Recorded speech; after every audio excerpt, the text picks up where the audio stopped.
13 दिसंबर को मथुरा वृंदावन रोड पर मृत गौवंश मामले में हुए लाठीचार्ज के बाद गिरफ्तार किए गए पवन दुबे को आखिरकार करीब 25 दिन बाद जमानत मिल ही गई।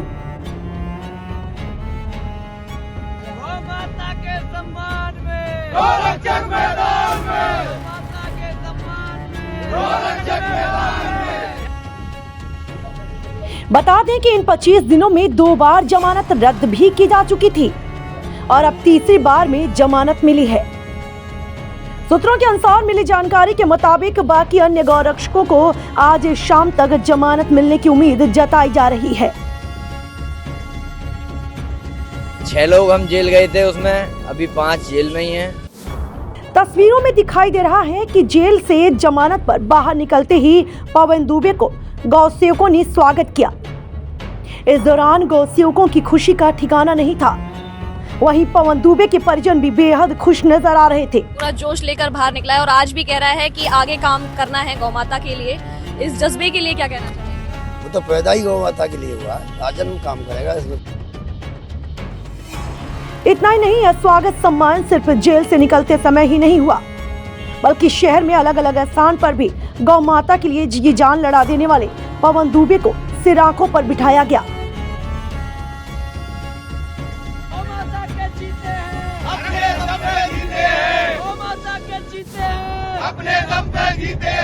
संतों की सरकार में अगर जूता चले और ब्रजवासियों की इस धरोहर मथुरा नगरी पर अगर जूता चले तो बड़ा चिंता का विषय है।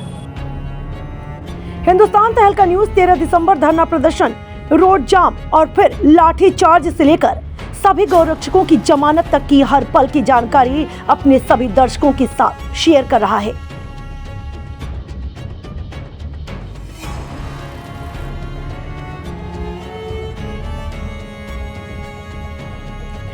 मथुरा की विशेष संवाददाता शिवांगी चौधरी लगातार इस पूरे प्रकरण पर अपनी नजर बनाए हुई हैं।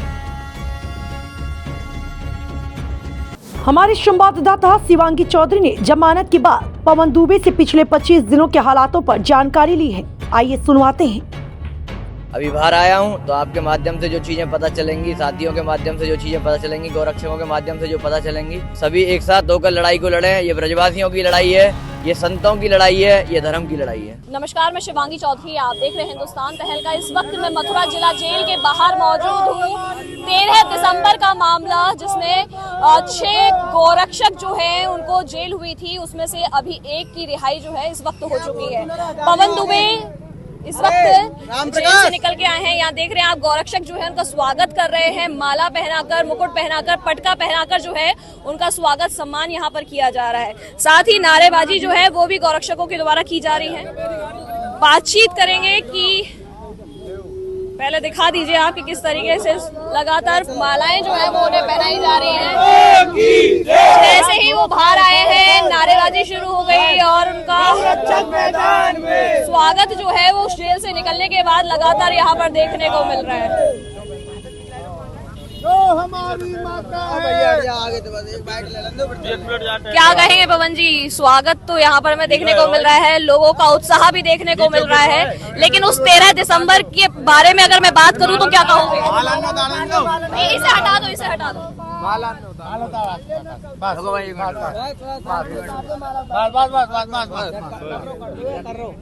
13 दिसंबर जो गौ माता की लड़ाई थी, सभी भाइयों ने लड़ी। सभी भाइयों ने जो क्रूरता बर्बरता जो प्रशासन की देखी, सब आपके सामने है। 6 लोग हम जेल गए थे, उसमें अभी 5 जेल में ही हैं। लाठीचार्ज के बाद जो थाने में क्रूरता हुई, जो संतों पर, गौरक्षकों पर, भगवा पर, संतों की सरकार में जो जूता चला, जो संतों की जटाओं पर जूता चला, वो चीज़ इस 25 दिन की यात्रा में, जेल यात्रा में कभी भुला नहीं पाया। वो चीज़ मुझे परेशान करती रही, मेरे गौसेवक भाइयों को परेशान करती रही, संतों को परेशान करती रही कि एक अच्छी रैंक के अधिकारी संतों पर, संतों की सरकार में अगर जूता चले और ब्रजवासियों की इस धरोहर मथुरा नगरी पर अगर जूता चले तो बड़ा चिंता का विषय है। 5 लोग अभी भी रिहा नहीं हो पाए हैं, उन लोगों के लिए क्या कहना? हमारे अधिवक्ता साथी निरंतर प्रयास कर रहे हैं। जो हमें जेल में अखबार के माध्यम से खबर मिल रही थी, पहुंच पा रही थी हमारे तक खबर, तो उनकी भी आगे कार्रवाई चल रही है। जल्द ही हमारे साथी भी बाहर आएंगे। बाकी जो गौ माता की लड़ाई थी आगे भी निरंतर जारी रहेगी और इसी प्रकार मजबूती के साथ गाय माता के लिए लड़ते रहेंगे, मरते रहेंगे। हमारे प्राण भी अगर गाय माता के लिए चले जाए तो हमें कोई परवाह नहीं है। वो सब तो ये जोश बता रहा है। एक सवाल मेरा, हेमंत शर्मा वहां पर मौजूद थे लेकिन ना उनके नाम पे एफआईआर दर्ज थी और ना ही वो उसके बाद उस जगह पर दिखाई दिए थे। उस चीज पर आप क्या कहना चाहोगे? बाहर का मुझे कोई ज्ञात नहीं है, बाहर क्या हुआ है क्या नहीं हुआ, कितने नामजद हैं, कितने क्या है एफआईआर में। अभी बाहर आया हूं तो आपके माध्यम से जो चीज़ें पता चलेंगी, साथियों के माध्यम से जो चीज़ें पता चलेंगी, गौरक्षकों के माध्यम से जो पता चलेंगी, बाकी हमारे जो सीनियर गौरक्षक भी हैं वो सारी चीज़ें मैनेज कर रहे हैं। वो उनका काम है, वो सारी चीज़ों को देखेंगे कौन क्या कर रहा है। बाकी सब गौरक्षक गौ सेवक सब हम सब भाई भाई हैं। और मैं संदेश यही देता हूँ इस कारावास से निकलने के बाहर कि सभी एक साथ होकर लड़ाई को लड़ें। ये ब्रजवासियों की लड़ाई है, ये संतों की लड़ाई है, ये धर्म की लड़ाई है।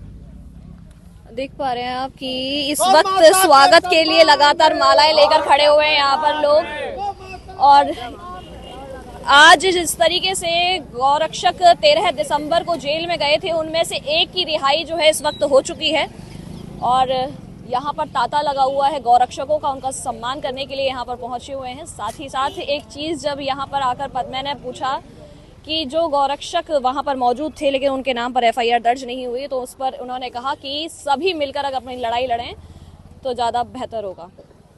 अब देखना यह है कि जो 5 लोग अंदर हैं वो कब तक रिहा होते हैं। फिलहाल के लिए इतना ही। बने रहिए हमारे साथ, देखते रहिए हिंदुस्तान तहलका अपने सहयोगी निष्कर्ष के साथ। शिवांगी चौधरी, नमस्कार। देखिए, पवन की रिहाई के बाद उनके परिवारीजन भी मेरे साथ में, उनके पिताजी साथ में हैं। क्या कहेंगे? 25 दिन बाद आज बेटा बाहर है अभी भी, लेकिन 5 लोग अंदर हैं जिनकी रिहाई अभी नहीं हो पाई है। उन लोगों के लिए क्या कहेंगे और अपने बेटे के लिए क्या कहेंगे? उन लोगों को जल्द से जल्द रिहा करने की इच्छा है, हमारी मांग है। ठाकुर जी से भी है, प्रशासन से भी है, और 2-1 दिन में हो जाएंगे बाहर, कोई दिक्कत नहीं। पवन आ गया, सब आ जाने ही। पूरा जोश लेकर बाहर निकला है और आज भी कह रहा है कि आगे काम करना है गौ माता के लिए। इस जज्बे के लिए क्या कहना चाहेंगे? वो तो पैदा ही गौ माता के लिए हुआ है, आजन्म काम करेगा, इसमें कोई संदेह नहीं, और हम उसके साथ हैं। क्या कहना चाहेंगे? मैं आपके हरियाणा तहलका चैनल के माध्यम से आपका भी, खासकर शिवानी जी का, गौरक्षकों का, और जिन्होंने भी परिवार को और जो मिलने गए हमारे पवन दुबे को जो हौसला दिया है और जो घर वालों को बताया है कि बेटा नहीं शेर है, हमें इतनी खुशी हो रही है। और गौरक्षक कोई भरतपुर से आया है, कोई बाहर से काफ़ी लोग आए हैं। आप देख रहे हो कि कितना सब उत्साहित हैं। और आज भी पवन दुबे को देख करके लग रहा है कि एक उनके पिताजी ने एक शेर बेटा को जन्म दिया है और हमें इस पर गर्व है। और बहुत से लोग मिलने आए, उनका भी हम धन्यवाद करते हैं। कोई भरतपुर से आया, कोई राजस्थान से आया, कोई पंजाब से आया। हम सबका आज अभिनंदन करते हैं कि हमको और हमारे मथुरा ज़िले को उन्होंने सराहना दिया और इस गौरक्षक के लिए हमें आगे करने की प्रेरणा दी लोगों ने, और हम इसका सबका धन्यवाद करते हैं। और हम ये भी उम्मीद करते हैं प्रशासन से, जो हमारे गौरक्षक जो रह गए हैं वो जल्द से जल्द रिहा करें। क्या लगता है कब तक रिहा हो जाएंगे? क्योंकि सुनवाई तो 4 लोगों की एक साथ हुई थी, सुनने में आया था। और जो गौरक्षकों पे हमारे पे जो फर्जी धाराएं लगाई गई हैं वो भी जल्दी से हम प्रशासन से आग्रह करते हैं, उनसे रिक्वेस्ट करते हैं कि उनको भी जल्द रिहा करें। और जो इन गौरक्षकों पे, पवन दुबे महाराज, जिन पे भी जो फर्जी धाराएं हैं उनको भी जल्दी से जल्दी रिहा करें। हम ऐसी प्रशासन से उम्मीद करते हैं और हमें उम्मीद नहीं बल्कि विश्वास है कि प्रशासन हमारी बात सुनेगा।